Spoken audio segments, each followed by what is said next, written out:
नमस्कार, मैं डॉक्टर रवि राय आप सभी दर्शकों का हार्दिक स्वागत करता हूं। प्रिय दर्शकों, आज हम चर्चा करने वाले हैं जन्म कुंडली विश्लेषण पर। आज चर्चा होगी एक दर्शक की जन्म कुंडली जो यह जानना चाहते थे कि उनकी जन्म कुंडली में लग्नेश अस्त है, तो वो लग्नेश अस्त होकर के क्या फल देगा। साथ ही उन्होंने यह भी जानने का प्रयास किया कि चलित कुंडली का क्या महत्व है। तो आइए चर्चा प्रारंभ करते हैं। जो लोग ज्योतिष सीख रहे हैं या ज्योतिष शास्त्र में रुचि रखते हैं, उनकी सुविधा के लिए मैंने डेट ऑफ बर्थ लिख दिया है 7 सितंबर 1989 and birth time is 8:40 PM। इनका जो जन्म हुआ है वह अनुराधा नक्षत्र के तृतीय चरण में हुआ है और नक्षत्र स्वामी है शनि। तो वहीं इनका जो लग्न नक्षत्र स्वामी है वह है केतु। अब इसमें कंफ्यूज मत होइएगा, जन्म नक्षत्र और लग्न नक्षत्र दोनों अलग अलग हैं। जन्म नक्षत्र महादशा निर्धारण के लिए आवश्यक है और वही लग्न नक्षत्र यह दिखाता है कि व्यक्ति का स्वभाव कैसा होगा। हालांकि यह जन्म नक्षत्र भी दिखाता है, लेकिन दोनों का एक अलग अलग महत्व है। तो लग्न नक्षत्र स्वामी इनका केतु है। इनकी जन्म कुंडली कुछ मामलों में बहुत विशिष्ट है, अच्छी है, लेकिन कुछ परेशानियां भी हैं।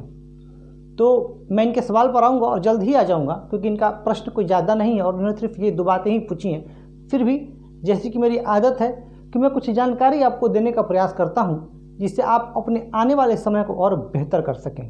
तो देखिए, इनकी मेष लग्न की जन्म कुंडली है और लग्न 13 अंश पर है, यानी लग्न यहाँ बली स्थिति में है, लग्न बलवान है। तो वहीं लग्नेश मंगल पंचम भाव में है और 28 डिग्री पर हैं और अस्त हैं।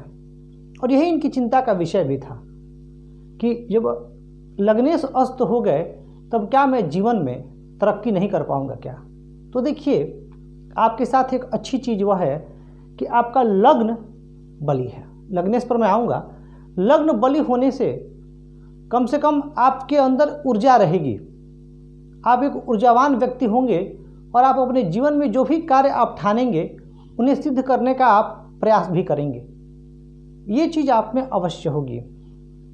मेष लग्न के होने की वजह से आपके अंदर दृढ़ इच्छा शक्ति होगी। तो वहीं अनुराधा नक्षत्र होने की वजह से आप बहुत मेहनती भी होंगे, क्योंकि अनुराधा नक्षत्र शनि का है और शनि का यदि शुभ प्रभाव हो, देखिए नक्षत्र का प्रभाव व्यक्ति के जीवन पर अवश्य होता है। तो इस नक्षत्र में होने की वजह से आपके अंदर अनुशासन, आपके अंदर मेहनत और दूसरों पर दया भावना, ये चीज़ें आपके अंदर सहज रूप से विद्यमान होंगी। लेकिन कभी कभी आप बहुत क्रुद्ध भी हो जाया करेंगे, क्योंकि आपका लग्न मेष है और लग्नेश सूर्य के साथ हैं और वहीं केतु हैं। केतु के बारे में कहा जाता है कुजवत केतु, यानी केतु का फल मंगल के समान है। और यहाँ पर राशि कौन सी है? सिंह राशि, जहाँ सूर्य स्वराशि के हैं। अब सिंह राशि एक अग्नि तत्व की राशि और ये जो ग्रह है सूर्य और मंगल, ये अग्नि तत्व के ग्रह हैं। तो निसंदेह मैं कह सकता हूँ कि क्रोध आपके व्यक्तित्व का सबसे बड़ा शत्रु है। आपको बात बात पर क्रोध आता है और खूब क्रोध आता है, इतना क्रोध आता है कि आपको मन करता है कि क्या कर दूं। इस क्रोध को आपको नियंत्रित करना होगा। हाँ, तो हम बात कर रहे थे लग्न पे। लग्न आपका ठीक है। अच्छा, लग्न नक्षत्र स्वामी केतु है। अब लग्न नक्षत्र स्वामी का अर्थ क्या हुआ? जन्म नक्षत्र से तो हम सभी परिचित हैं। तो लग्न नक्षत्र स्वामी का अर्थ हुआ कि यहाँ पर लग्न क्या है? लग्न आपका व्यक्तित्व है, आप स्वयं हैं, यह आपको रिप्रेजेंट करता है। तो आपके लग्न पर केतु का प्रभाव कहीं ना कहीं यह दिखाता है कि आपका व्यक्तित्व थोड़ा रहस्यमय भी है। आप जल्दी अपने को किसी को भी अपने करीब नहीं आने देते हैं, या अगर आप 10 लोगों से मिलेंगे तो 10 लोग आपके बारे में एक डिफरेंट ओपिनियन रखेंगे, क्योंकि कई लोग होते हैं कि बड़े खुले दिल के होते हैं, सबसे मिल लिए और उनके बारे में सबकी राय लगभग एक जैसी होती, पर आप अपने पर्सनैलिटी के बहुत सारी चीज़ों को छिपा जाएंगे, तो वहीं आप बड़े कंफ्यूज भी रहा करेंगे। खास करके कौन सा मैं कार्य करूं, उसको लेकर के आपके मन में कंफ्यूजन की स्थिति हमेशा बनी रहेगी। अब देखिए, आपकी जन्म कुंडली में जो दूसरे भाव के स्वामी हैं शुक्र, वह सप्तम भाव में है और शुक्र सप्तम भाव के भी स्वामी हैं।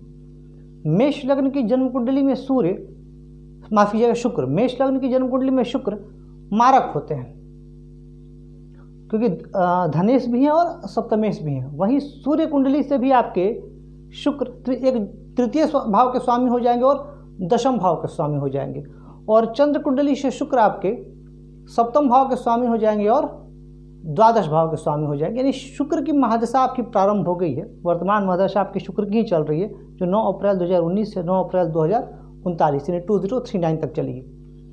तो इस दशा में चूँकि शुक्र स्वगृही है और व्यवसाय के भाव में है, विवाह के भाव में है, पार्टनर के भाव में है, तो इस दशा काल में आपकी तरक्की होगी और आप तरक्की करेंगे, लेकिन आपका स्वास्थ्य जो है वह बाधित रहेगा। और चूँकि शुक्र इस जन्म कुंडली के लिए मारक है, तो देखिए मारक का अर्थ सिर्फ ये नहीं है कि ये आपको मार देगा, नहीं, मारक का बहुत सारा अर्थ निकल के आता है। मारक का अर्थ होता है कि आपको मानसिक कष्ट भी हो सकता है, शारीरिक कष्ट भी हो सकता है, या शुक्र जिन चीज़ों के कारक हैं उनसे संबंधित कष्ट भी हो सकता है। इसे शुक्र पर राहु का प्रभाव है, राहु की 9वीं दृष्टि शुक्र पर है, तो कहीं ना कहीं शुक्र की महादशा में आपकी डिफेमेशन की भी संभावना है, तो उससे आप बचने की कोशिश कीजिएगा। अब आ जाते हैं आपके हम जन्म कुंडली के तीसरे भाव पर। तीसरे भाव के स्वामी है बुध, और बुध उच्च के होकर के छठे भाव में बैठे हैं और तीसरे भाव में देवगुरु बृहस्पति स्थित हैं, जो जन्म कुंडली में 9वें भाव के स्वामी हैं और 9वें भाव को अपनी पुण्य दृष्टि से देख रहे हैं। और यहाँ पर मैं देखूँ अगर, तो आपकी जन्म कुंडली में नवमेश और दशमेश का और एकादशेश का एक संबंध भी बन गया, यानी आपके ये पहलू बड़ा महत्वपूर्ण है। तो एक एक पहलू को हम लोग आराम से डिस्कस कर लेते हैं। तो देखिए, तीसरा भाव और ये छठा भाव और बुध यहाँ पर उच्च के हो रहे हैं, तो यह क्या दर्शाता है? छठा भाव आपका मजबूत है, और जब छठा भाव मजबूत होगा तो आपके शत्रु होंगे और आपके शत्रु उच्च स्तरीय होंगे, आपको रोग होगा और आप कर्ज में भी आएंगे, लेकिन आप इन सभी चीज़ों से आप मुक्त हो जाएंगे। अब यहाँ पर शनि और गुरु का जो संबंध है, ये आपकी जन्म कुंडली में राजयोग कारक है। हाँ, शनि वक्री है, पर फिर भी विशेष चिंता की बात नहीं है। एक चीज़ अवश्य होगी कि जब आपको लगेगा कि अब आपका भाग्य बहुत अच्छा होने वाला है, उसी समय एक दो बार शनि आपको नीचे गिराएंगे। ये भाग्य भाव में है तो ये करेंगे, लेकिन नवमेश और दशमेश का परस्पर दृष्टि संबंध आपको अपने जीवन में खूब ऊंचा उठाएगा, और हो सके तो चूंकि गुरु वहाँ है तो आपके किसी भाई के सहयोग से आप जीवन में आगे बढ़ें।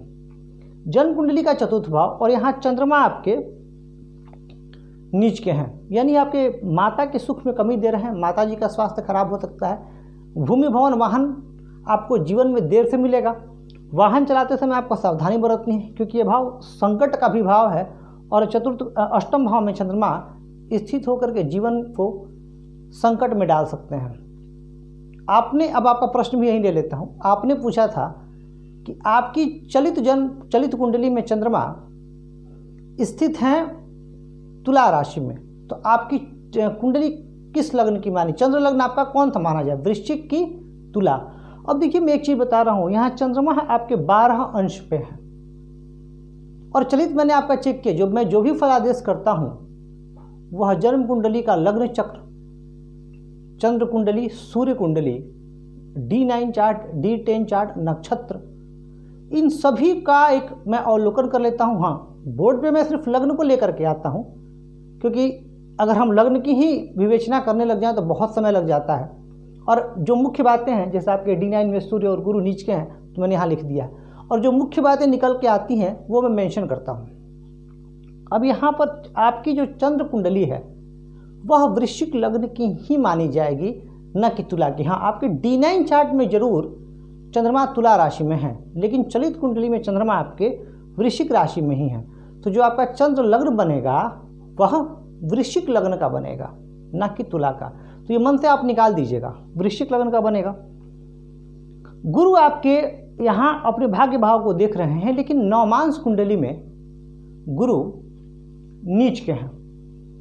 अब यहाँ पर राजयोग तो बना, लेकिन ग्रह में बल नहीं है, खासकर भाग्येश में। तो जब भाग्येश कमजोर होते हैं तब क्या होता है, व्यक्ति का भाग्य उतना साथ नहीं देता। यानी आप जो भी काम करेंगे उसमें आपका भाग्य उस स्तर से साथ नहीं देगा जिस तरीके से उसको देना चाहिए। तो यहाँ पे आपके लिए गुरु का उपाय बहुत इम्पॉर्टेंट है। अब आ जाते हैं आपकी जन्म कुंडली के पंचम भाव में, सूर्य, केतु और मंगल। आपकी जन्म कुंडली में पंचमेश पंचम भाव में है, ये बहुत अच्छी स्थिति है।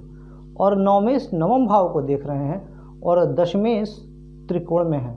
एक प्रकार से ये बहुत अच्छे राजयोग वाली कुंडली है, लेकिन बात वहीं आ जाती है कि ग्रह किसी न किसी तौर पे उनका स्ट्रेंथ कम हो गया। अब जब सूर्य यहाँ, हालांकि सूर्य यहाँ 21 अंश पे हैं, तो अंश के मामले में तो बली हैं, पर यहाँ स्थित हो गए हैं केतु और संबंध बन गया है राहु के साथ। यानी आपकी विद्या में, वैसे तो आप बहुत बुद्धिमान होंगे क्योंकि आपके लग्नेश पंचम में आ रहे हैं, बहुत तीव्र बुद्धि होगी आपकी और आप बहुत शार्प माइंडेड होंगे, लेकिन मैं निसंदेह कह सकता हूँ कि आपकी विद्या में रुकावट आई होगी। और यह रुकावट केतु और राहु की पंचम पे संबंध होने की वजह से आई है। तो वहीं मंगल आपके अस्त हो गए हैं। तो जब मंगल अस्त होते हैं, जब लग्नेश कमजोर होते हैं, तो व्यक्ति को उसके कार्यों का यश नहीं मिलता।